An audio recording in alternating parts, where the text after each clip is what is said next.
quarantine going on. Of course, I most likely will be able to do more videos, but at the same time, I still work. I still have a job, and I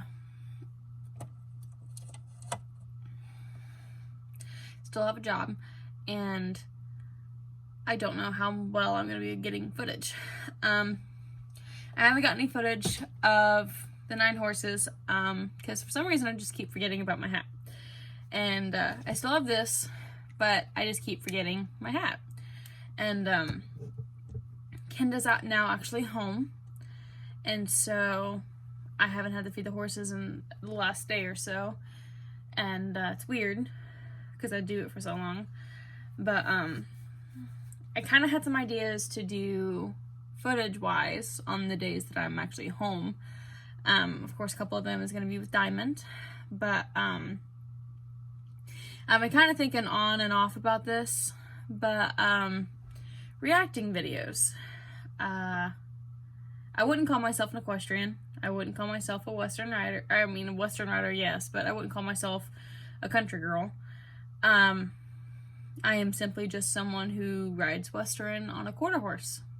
Simple as that. I ride a horse. You can call me a horse girl. Call me a horse girl all you want. More horses. That's a giant plush horse right there. Custom painted one down there. Call me a horse girl. I don't care. I grew up with horses. I grew up loving horses. I grew up loving anything about horses. I loved learning about them. I loved just learning. I loved seeing them. I loved seeing the different coats, the different temperaments. I loved seeing it throughout my entire life. But I will say, I'm probably not that knowledgeable compared to other people. I only know from what I've experienced. I wasn't a bad rider when I was younger. I rode horses probably way too big for me. I rode Mustangs. I mean, I rode a lot. Diamond was actually one of our most dangerous horses. She's our quarter horse, but she didn't like kids. She was always fighting us. She was the head of the herd, but she was the smartest and she was the most broke. And she was just picky. Of course, she was just a little mare. She's a mare. So she just was picky. She's a mare. She had mare personality. And she was the head mare. So of course she had that head mare mentality that she's going to dominate everyone. But I still loved her. She was my very first horse. And she started everything for me. And grew up with horses. I grew up with my dad. My parents are divorced, and they've been divorced since I was 4 years old. And I grew up going to my dad's every other weekend, and he's the one who had the horses. So I would be at his house every other weekend, and I'd spend most of my time with the horses. And I've had ponies, I've had Mustangs, quarter horses. There was one breed that I can't even think of the name to save my life. This is what he looks like. If anybody can tell me the breed of that, thank you. But I can't think of the breed. And I know he's not a quarter horse. He's not a thoroughbred. I can't remember the name. I actually rode the same breed in a trail ride that belonged or used to belong to my dad's girlfriend's daughter at that time. And I'll explain that story in a second. But I grew up with horses. I grew up riding them. I grew up with different temperaments, and I mean, at one time I owned 10 horses at one time. Like, I was around horses. Like, my dad trusted me. I was literally a little kid, like 6 years old, controlling a Mustang. Roscoe is a Mustang, and he's a draft Mustang, so he's big. So his hoof was probably the size of my head. But he was one of our best horses. He was our most broke horse. We did end up getting another Mustang that my dad was going to try to break, but I don't know exactly what happened, other than after a week or two after of owning her, my dad actually sold her. And this Mustang was actually my Mustang. She was going to be my horse because all I had was a pony at the time. And she was going to be my horse so I can have a larger size horse because I was getting bigger. And the pony, I shared the pony with my little sister. So my little sister was going to get the pony and I was going to get the Mustang.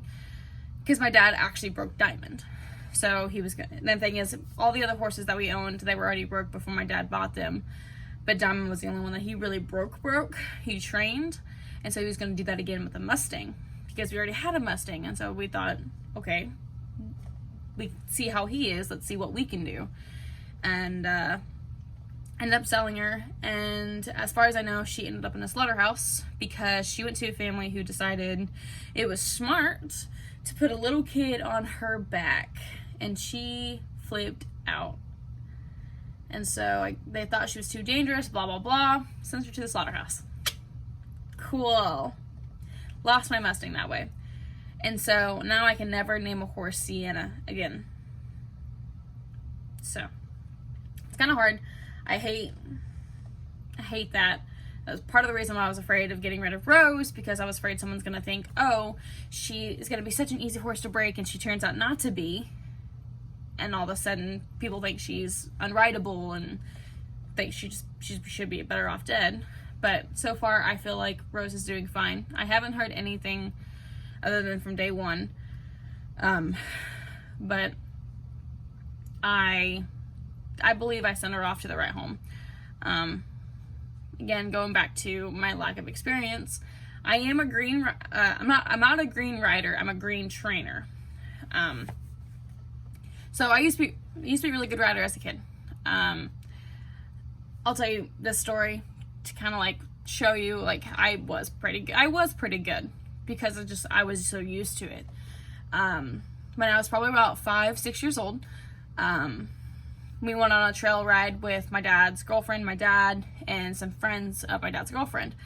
And it was just a big group of us and all that. It was one family and then my family, and Dad's on Diamond because Diamond was actually my father's horse. So I'm on Shadow, which is my dad's girlfriend's daughter's horse and all that. And I'm on Shadow, and my sister is actually on Bert at the moment. And Bert is the horse that you saw me riding when I was like 10, 12 years old. But, so I'm riding Shadow. And in the other group, of the other family, there was this girl riding a pony. And of course, if you've ever owned a pony, you know, they can be a little spontaneous. This pony was giving a lot of problems to her, and it was just getting more and more dangerous. So they decided they're going to pony the pony and put her on the back of my horse. So we weren't prepared for someone to be sitting on the back of my horse, so we didn't have a pony or a buddy saddle. So she's just riding on the back of Shadow's butt, holding on to the cantle of the saddle. And so we're just going through the trail ride. Somehow we get separated from this girl's family, and she's stuck with us because she's on the back of my horse. And we're just kind of just trailing along. You're like, it'll be fine. We'll be back. And we end up getting lost. But in the midst of us just trailing and all that, we stopped for some reason. I don't remember what it was, but my sister comes up right beside me. So I'm here. She comes up right beside me. And I guess a thorn bush got stuck on Bert's tail, and it hit the back of Shadow. Shadow took off. Took off like no other. And in my head, it felt like forever, but I'm sure it was only like a few 30 seconds or something like that. But he started bucking and kicking, like just flipping out because he got spooked. And gotta remember, I have a girl on the back of my horse with no buddy saddle. So she grabs onto me for dear life, and an instinct kicked in because it's like, oh no, this could be really bad. I could get killed. She can get killed. If I don't calm this horse down, something bad can really happen. And so, of course, I've been around horses for a few years at that moment, and I've been around big horses and all that. An instinct kicked in, and I was able to calm him down in the matter of 30 seconds to a minute. It's kind of all blurry in my head. I just remember grabbing the reins and grabbing his mane, and my dad's yelling. She's grabbing onto my stomach, squeezing me for dear life, just holding on. And I'm trying to get this horse to calm down, and I just hear voices screaming, and all of a sudden it stopped. And I got my horse to turn back around, and I started walking back to the rest of the group. And of course my dad's proud of me because I was able to calm Shadow down pretty easily, because Shadow was a really broke horse. Like, it probably has nothing to do with me other than I knew how to react to the situation, but Shadow was a really broke horse. He was very broke, and he, like, child broke. This horse was amazing, and he just got spooked for a second. There's nothing wrong. I was able to calm him down. He knew, like, in an instant, like, okay, maybe I went overboard, and was able to calm down pretty easily. But I was able to handle that situation around like 6 years old. I was only 6.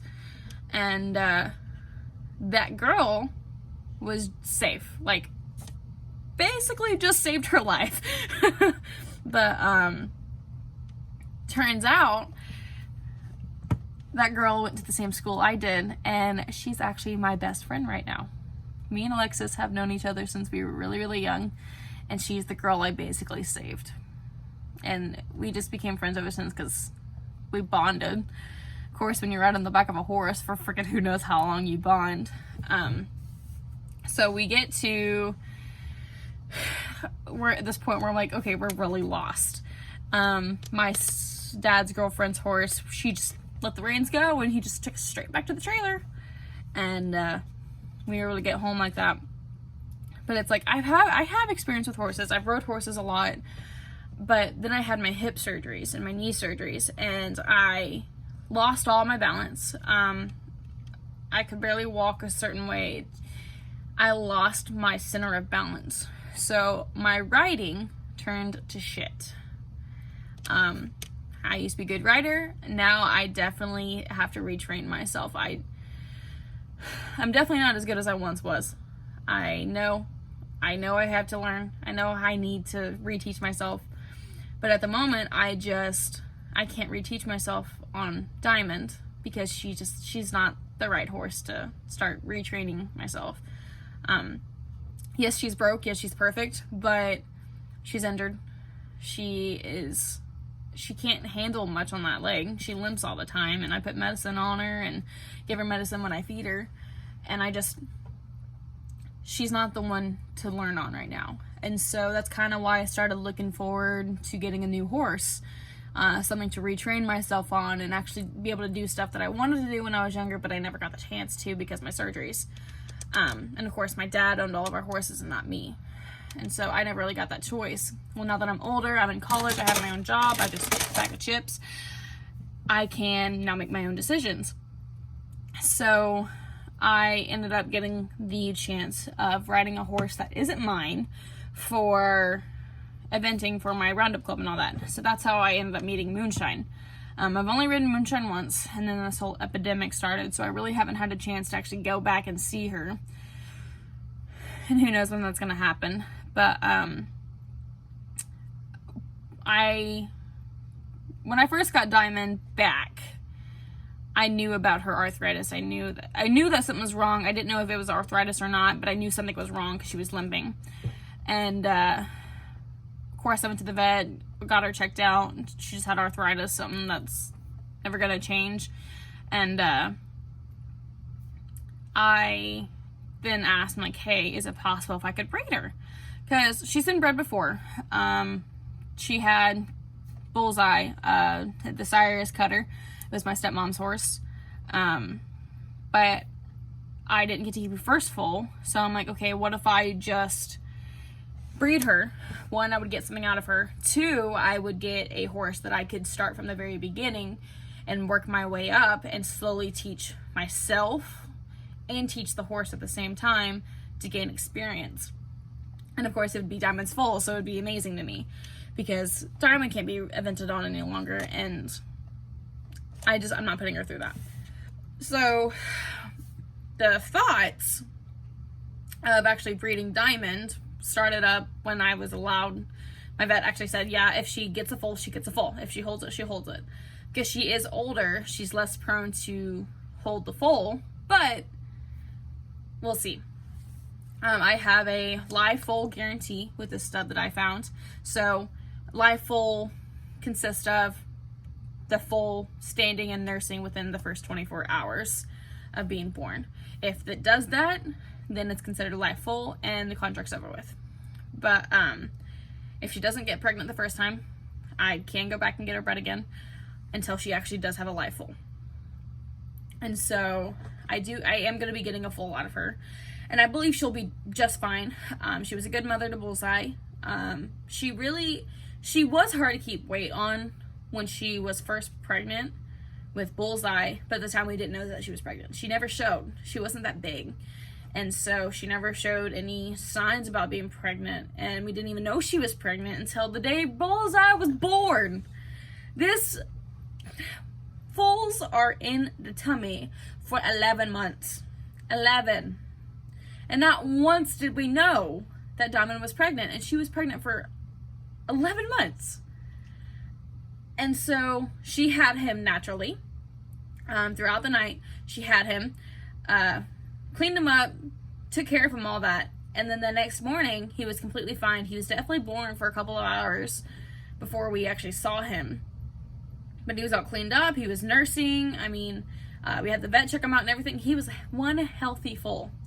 The thing is, we rode Diamond that week that she gave birth because we didn't know she was pregnant. We didn't know.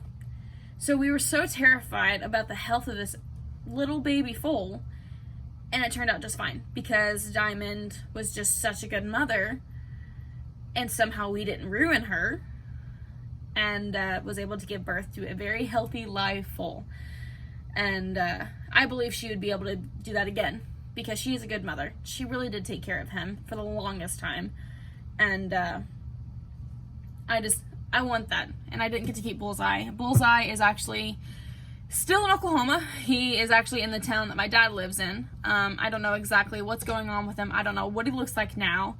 All I know is this is the last picture that I have of him. And I miss him because he was my first homebred foal. But at the same time, it's like, now I have a choice. This is my choice. So I'm making that choice. So continuing with the whole reason why I started this whole rant thing, I don't have the experience of training, but I have the experience of riding. I know what I'm doing, but I can always learn. So reacting to equestrian videos kind of seems hypocritical of me, because some of these people may be a lot better than me. They may know a lot more about this than I do. Because then again, I was young and my dad did everything for me. And then of course my life changed when I had to get my hip surgery. So I just kind of shut that part out of my life. But it doesn't mean I don't know horses. When I first got Rose, I tell you, I watched a lot of documentaries. I've watched a lot of videos. I've read a lot of things. I mean, I did my research to see how it should start breaking her, and she just turned out to not be the good choice for a first time breaking. And of course the situation got really dangerous. She got really aggressive. She was very dominant, and I didn't have the experience to actually work with that kind of horse, so I needed to get her somewhere that will give her what she needs, unlike me.